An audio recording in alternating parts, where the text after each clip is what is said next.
Pada tanggal 14 Agustus 1945, Jepang menyerah tanpa syarat kepada Sekutu. Berita tentang kekalahan tersebut sangat dirahasiakan oleh Jepang. Bahkan semua stasiun radio disegel oleh Jepang. Tetapi ternyata siaran tersebut tertangkap di Indonesia dan Sultan Syahrir mendengarnya.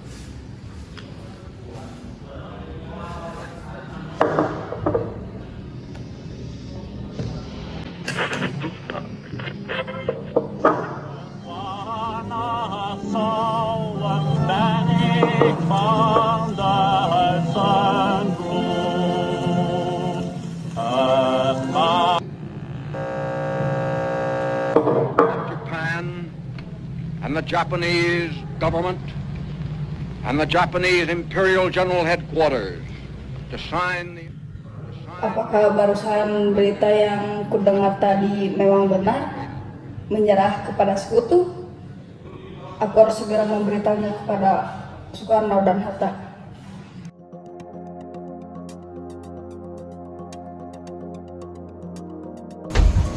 Syahrir, ada apa? Ada berita yang ingin saya sampaikan, ini sangat penting. Oh, silakan duduk. Ada masalah apa? Saya mendengar berita bahwa Jepang telah menyerah kepada Sekutu. Bagaimana agar kemerdekaan Indonesia segera kita laksanakan? Tapi kemerdekaan Indonesia jangan lagi melalui PPKI seperti yang direncanakan oleh Jepang, supaya tidak dicap sebagai buatan Jepang. Apakah benar itu, Syahrir? Kalau begitu, kita harus memanfaatkan kesempatan ini. Tapi siapa yang akan memproklamasikannya? Saya rasa Bung Karno yang akan memproklamasikannya. Setahu saya pribadi, Bung Karno adalah ketua dari PPKI. Kalau begitu, kita harus menemui beliau sekarang juga.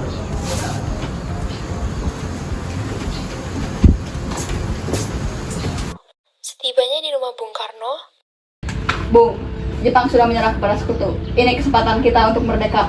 Apa benar semua itu? Ya, benar Bung. Saya sendiri yang mendengarnya dari radio.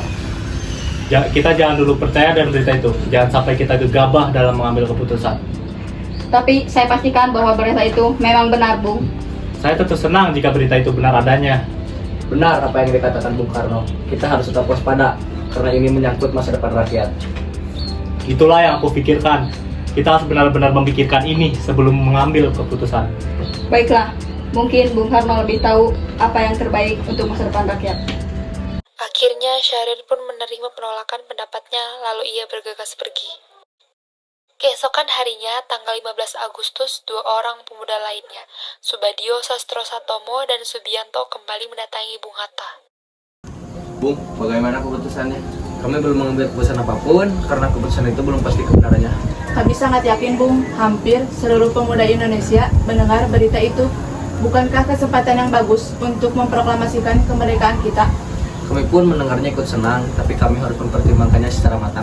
Kami pemuda Indonesia ingin secepatnya kemerdekaan Indonesia dilaksanakan. Kami rindu kemerdekaan. Akhirnya setelah perdebatan yang cukup panjang, Subadio dan Subianto pun meninggalkan Bung Karno dan Bung Hatta dengan rasa kesal. Bung Karno dan Bung Hatta tetap pada pendiriannya. Setelah dua kali perwakilan pemuda mendatangi Bung Hatta dan Bung Karno untuk mendesak agar segera memerdekakan Indonesia, Bung Hatta dan Bung Karno tetap menolaknya. Akhirnya barisan para pemuda mengadakan rapat di ruang bakteriologis laboratorium Jalan Pegangsaan Timur nomor 13 yang diketuai oleh Khairul Saleh.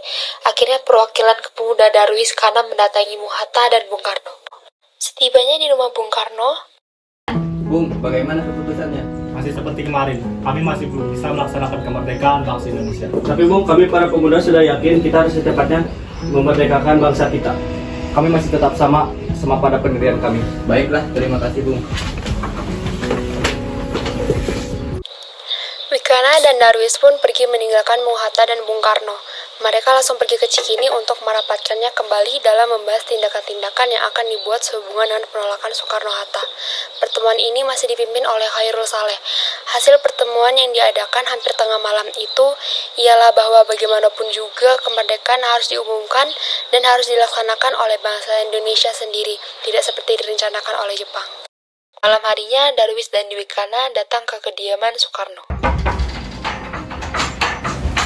Bung, Ada apa kalian datang kemari malam-malam? Maaf kami mengganggu malam-malam, tapi ini sangat penting. Anda harus ikut kami sekarang. Kemana?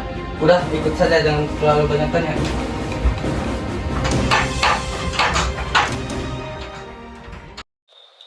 Kemudian Bung Karno dan keluarganya pun pergi bersama Wikana dan Darwis ke tempat yang telah mereka rencanakan. Sesampai di tempat tujuan, Bung Karno kaget ternyata di sana sudah banyak orang, dan Bung Hatta pun sudah berada di tempat. Kemudian, pemuda di Jakarta pada tanggal 16 Agustus mengadakan rapat kembali di lapangan bola kebun binatang yang dipimpin oleh Khairul Saleh.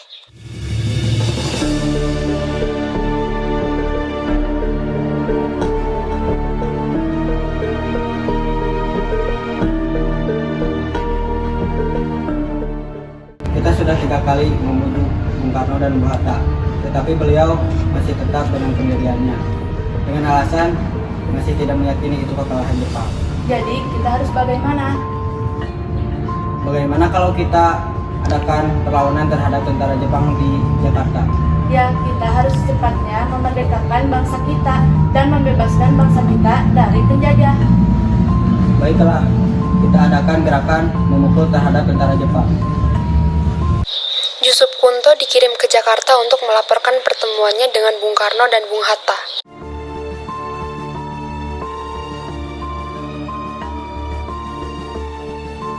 Bung Karno dan Bung Hatta tetap tidak mau memerdekakan bangsa kita secepatnya. Beliau masih belum meyakini berita tentang kekalahan Jepang. Mungkin jika kita mempunyai bukti bahwa kita berani, Bung Karno dan Bung Hatta akan percaya dan memerdekakan bangsa ini. Kalau begitu, aku menugaskanmu Ahmad Subarjo untuk mencari informasi itu. Baik, saya laksanakan. Pagi hari tanggal 16 Agustus, Ahmad disibukkan mencari informasi kepastian tentang menyerahnya Jepang kepada sekutu. Tiba-tiba dia kaget akan hilangnya Soekarno dan Hatta. Kemana perginya Soekarno dan Hatta? Aku yakin Wikana pasti mengetahui keberadaan Soekarno dan Hatta berada. Kemudian dia pergi ke rumah Laksamana Maeda untuk menanyakan informasi tentang kekalahan Jepang. Setibanya di rumah Laksamana Maeda, dan benar Jepang betul-betul telah menyerah kepada sekutu setelah Hiroshima dan Nagasaki dibom. Setelah Ahmad mendengar pernyataan dari Laksamana, dia langsung pergi ke kantornya di Jalan Perapatan Gambir nomor 59 dan terkejut melihat ada Wikana di sana. Wikana, apa kamu tahu Soekarno dan Hatta disembunyikan? Tidak, Lalu di mana Soekarno dan Hatta sekarang? aku tidak tahu. Setelah itu, Ahmad Subarjo melanjutkan pekerjaannya, sedangkan Wikana pergi menemui Yusuf Kunto.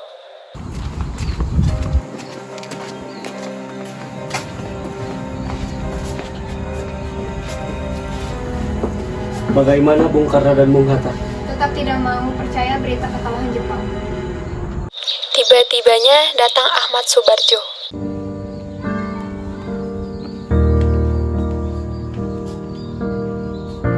Kalian harus yakin pada saya, kemerdekaan Indonesia akan segera terlaksana. Saya sudah punya bukti tentang kekalahan Jepang.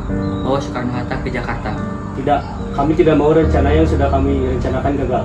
Kalian coba pikir, Soekarno-Hatta tidak mau memerdekakan bangsa kita karena tidak percaya tentang berita kekalahan Jepang. Saya sudah punya bukti yang jelas tentang berita itu. Jadi saya mohon kalian percayakan pada saya. Baiklah, Soekarno dan Hatta kami sembunyikan di Rengas Dengklok. Subarjo segera menuju Rengas Dengklok.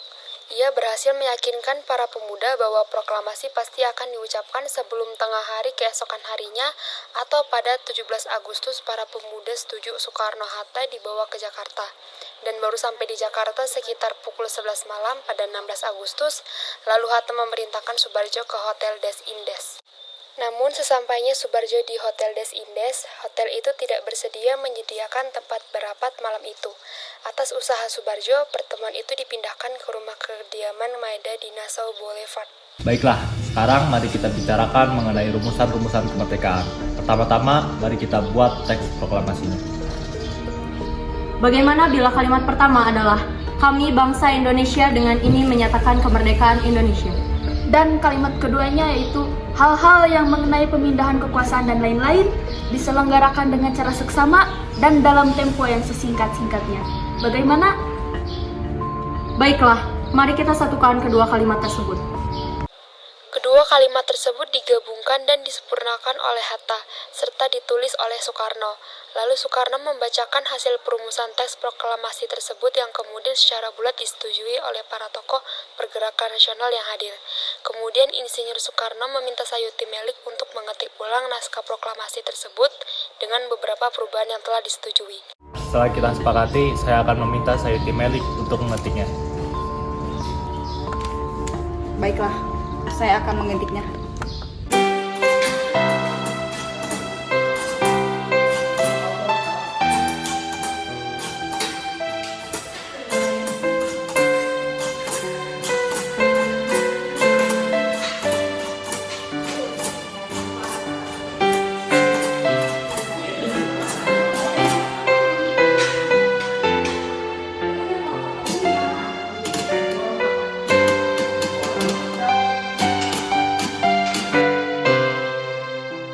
Teks proklamasi ini ditandatangani oleh semua yang hadir di sini. Ya, saya setuju. Tidak, saya tidak setuju. Saya memberi usul, sebaiknya teks proklamasi ini ditandatangani oleh kedua perwakilan orang penting, yaitu Bung Karno dan Bung Hatta. Bagaimana? Apakah setuju? Setuju, kemerdekaan Indonesiaku. Fatmawati, sekarang saya akan memproklamasikan kemerdekaan bangsa ini. Maka kamu jahitkan bendera merah putih untuk dikibarkan. Pada pukul berapa kau akan memproklamasikan kemerdekaan itu? Proklamasi akan dilangsungkan pada pukul 10 waktu Indonesia Barat. Baiklah, saya akan menjahitkan bendera merah putih itu sekarang.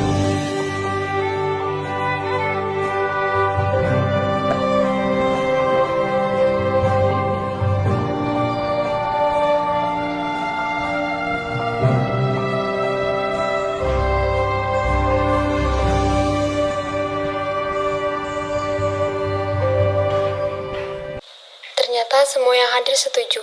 Teks yang telah diketik dan ditandatangani oleh Soekarno dan Hatta itulah yang disebut naskah proklamasi yang autentik dan resmi.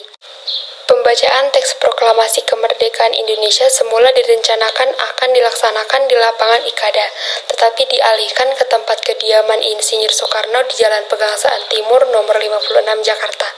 Hal ini dikarenakan lapangan Ikada sudah terkumpul pasukan Jepang bersenjata lengkap. Menjelang pukul 10 pagi, para tokoh pergerakan nasional mulai berdatangan ke kediaman Bung Karno.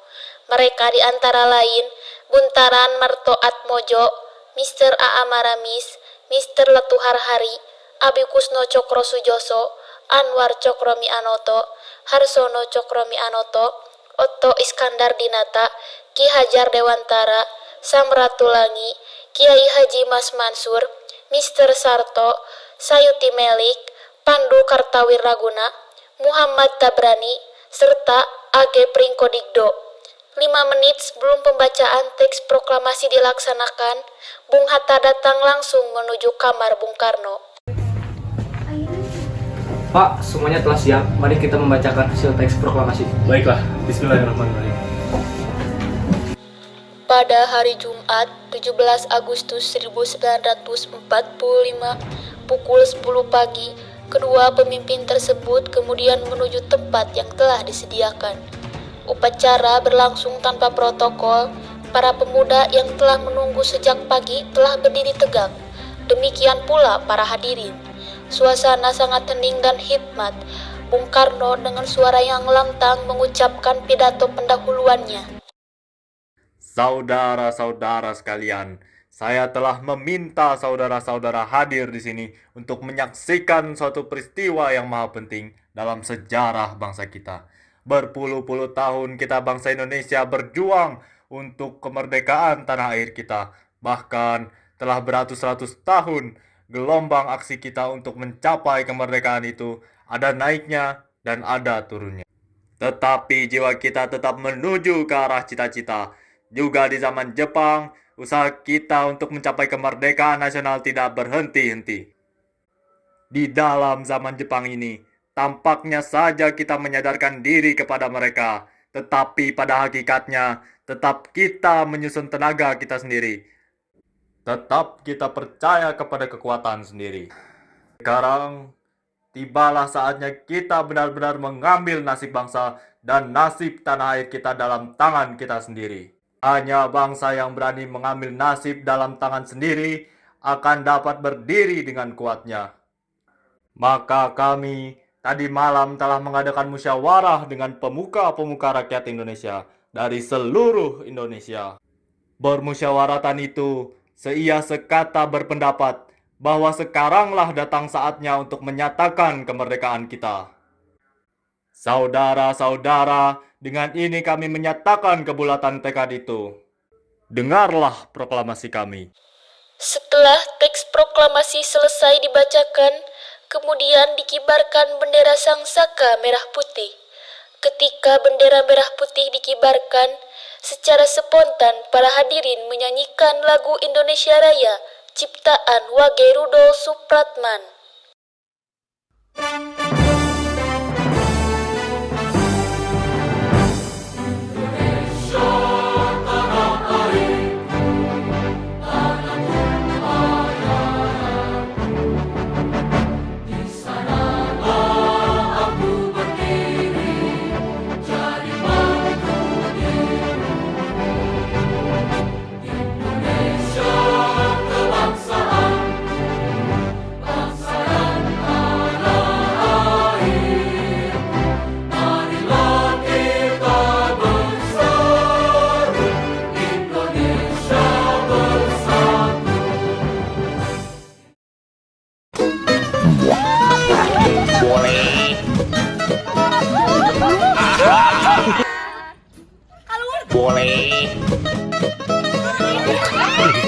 Kelompok 2, sukses! Mati untuk menjahit merah putih. A few minutes later. Mengenai pemindahan kekuasaan.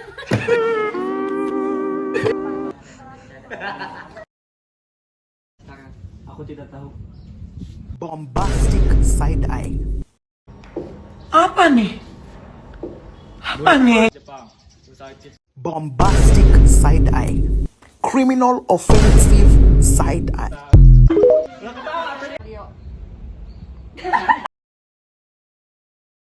A few minutes later.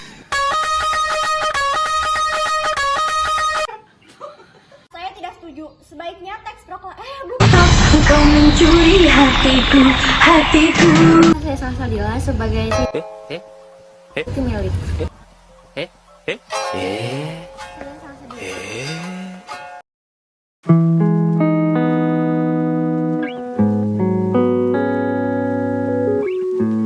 Saya Salsa Marieta Badila. Saya Kumala Putri Tirana. Di sini kita sebagai sutradara. Saya Kausar sebagai Insinyur Soekarno. Saya Muhammad Nijar berperan sebagai Bung Hatta. Saya Salsa Marieta sebagai Fatmawati. Saya Salsadila sebagai Sayuti Melik. Saya Fianisa Divanadia Putri sebagai Yusuf Kunto. Saya Surya sebagai Subarjo. Saya Rizky Muhammad sebagai Syahrir. Saya Saira berperan sebagai Soekarni. Saya Rehan sebagai Hairul. Saya Angga berperan sebagai Darwis. Saya Bagas Pratama berperan sebagai Subadio. Perkenalkan, nama saya Eri Andina. Peran saya sebagai Wikana. Devina Nur Aziza sebagai Subianto. Hai, saya Tira sebagai pengisi suara. Hai, nama saya Dini. Saya sebagai editor naskah. Hai, saya Nazira sebagai editing naskah. Saya Aisyah Ramadhani sebagai editor dan kameramen. Hai, saya Dihan sebagai kameramen. Hai, saya Bunga sebagai kameramen.